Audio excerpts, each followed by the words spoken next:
Les doy la bienvenida al Club Literario de SEAT Estudios Árabes. Quien les habla, Tadmi Arbelo, filóloga árabe y profesora de idioma y literatura. Les voy a presentar hoy y vamos a iniciar con la literatura sufi. Aquí comienza un camino, el de los cuentos sufis. Es un largo recorrido, pero sin duda es también un camino lleno de recompensas. El mundo del sufismo, aunque a veces tenga una suerte de velo que lo oculta a nuestra visión, es mucho más diáfano y más asequible de lo que en ocasiones imaginamos. Introducirnos en él no es solamente relacionarnos con un ámbito literario, sino algo que es mucho más profundo. Estamos tomando contacto con una filosofía de vida, una forma de comprender cómo somos, cómo es nuestra relación con los demás y con los que nos rodean. Una doctrina es una explicación completa de la existencia, pero el sufismo no es una doctrina, pues no tiene una explicación para la existencia. Es un camino hacia los misterios de la existencia. Los cuentos sufis, en lugar de explicarnos, simplemente apuntan a lo misterioso, a una guía hacia lo misterioso. Las doctrinas en general suelen trabajar con el objetivo de hacer conocido lo desconocido, destruyendo el misterio, destruyendo el milagro. El sufismo nos conduce, en todo caso, de un milagro a otro, profundizando en la maravilla. El sufismo no desmitifica la existencia. Lo interesante del sufismo y por lo tanto de esos cuentos es que no es una doctrina, porque no da una explicación completa de nada, solo nos da pistas muy pequeñas, momentos de intuición. En todo caso, no hila ni teje filosofías, sino que hila y teje historias, anécdotas, metáforas, parábolas, poesías. No es una metafísica, son metáforas. Las historias sufis no son filosóficas, aunque muchas veces tengan en sí mucha más filosofía que cualquier teoría. El sufismo busca dar indiciones leves, útiles. Naturalmente, solo aquellos que están preparados, o mejor dicho, predispuestos a escuchar con interés y sobre todo con empatía, solo aquellos que están dispuestos a abrir sus corazones confiando y rindiéndose pueden entender lo que es el sufismo. Entonces, ¿qué es el sufismo?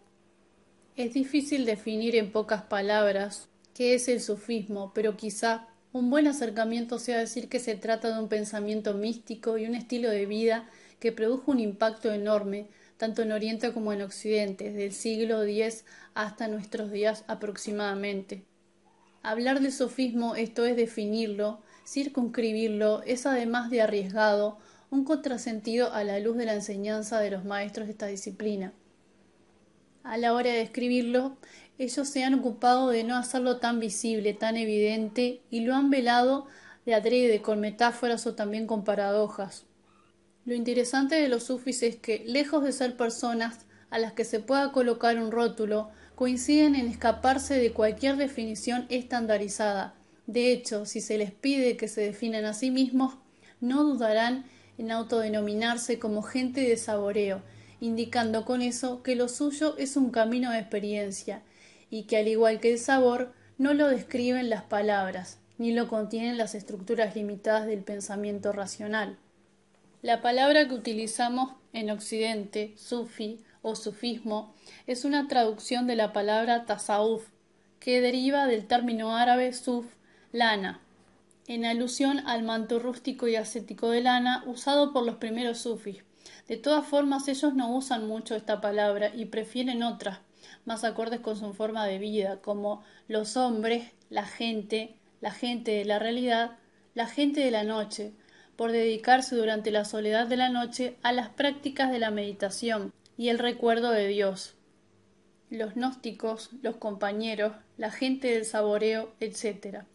El sufismo, más allá de las denominaciones, no es más que la respuesta a la búsqueda incesante del espíritu humano por una trascendencia que se produce a partir de una toma de conciencia de la propia contingencia o limitación, es decir, entonces una expresión del misticismo que puede verse por doquier asociado a las grandes religiones, reservado en general a una élite. En este caso, el sufismo estuvo asociado al Islam desde sus orígenes mismos, solo que sin nombre.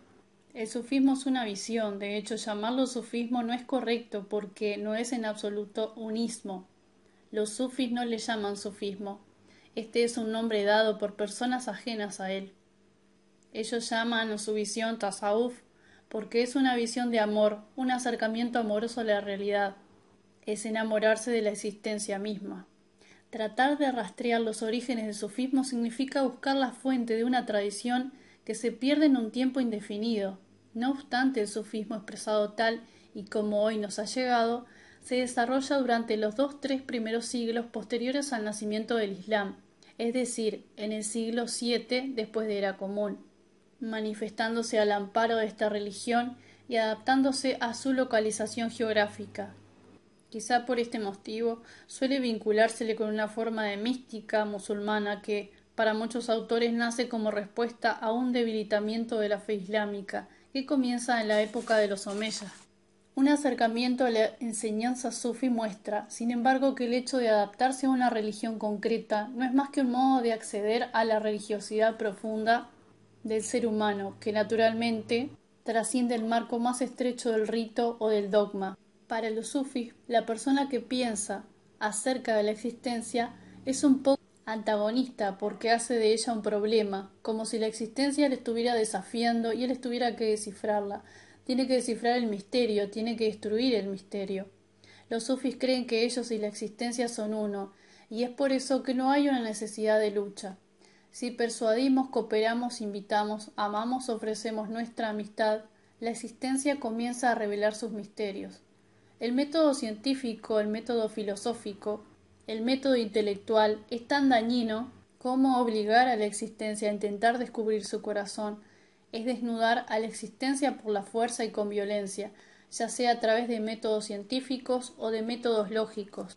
Los sufís consideran que los filósofos adoptan un punto de vista en el que presuponen que la existencia no está dispuesta a develar sus misterios, y es por ello que creen que hay que obligarla. El sufismo, esto no es necesario, porque la existencia está esperando a que nos acerquemos para poder descubrirnos.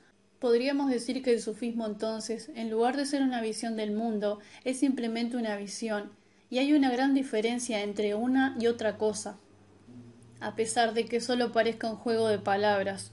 Cuando hablamos de una visión del mundo, implica que seguimos siendo los mismos y empezamos a creer en una filosofía, en ciertas explicaciones acerca de la realidad. Seguimos siendo las mismas personas, no hemos cambiado en absoluto. La visión del mundo, en todo caso, nos añade algún conocimiento, nos volvemos más eruditos, porque nos transforma. Una visión solo ocurre si somos transformados, si somos transportados a otras altitudes, a otras cumbres, a otras profundidades de la vida. Y el sufismo, sin dudas, es una visión. Además, como no es una doctrina, no crea esclavitud.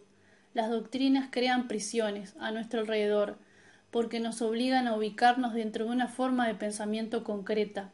El sufismo, por el contrario, es libertad, en tanto y en cuanto no crea ninguna doctrina.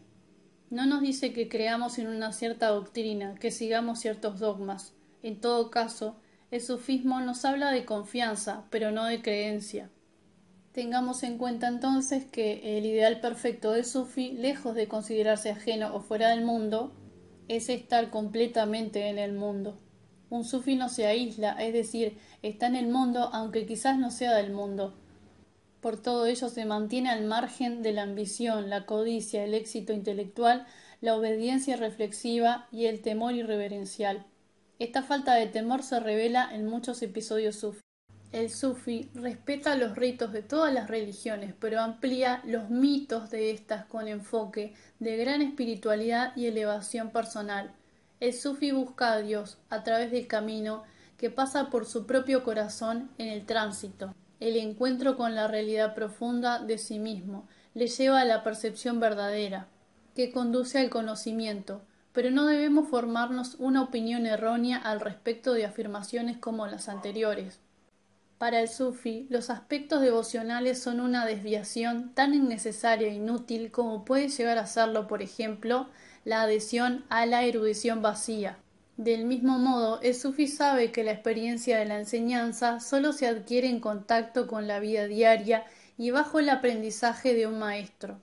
Bueno, hasta aquí les comparto la introducción de lo que será literatura sufí dentro de literatura clásica y contemporánea árabe, este género literario porque nos marca también la parte que fundamentalmente vemos cuando estudiamos cultura árabe, que es el Islam, que en principio sabemos cuál es la gran diferencia, ¿no? Una es un concepto religioso y el árabe justamente un concepto étnico, pero que sí, estas dos tienen un punto muy en común. Aguardo sus comentarios y bueno, seguimos compartiendo esta literatura que tanto nos gusta a todos. Les mando un abrazo grande y nos vemos muy pronto.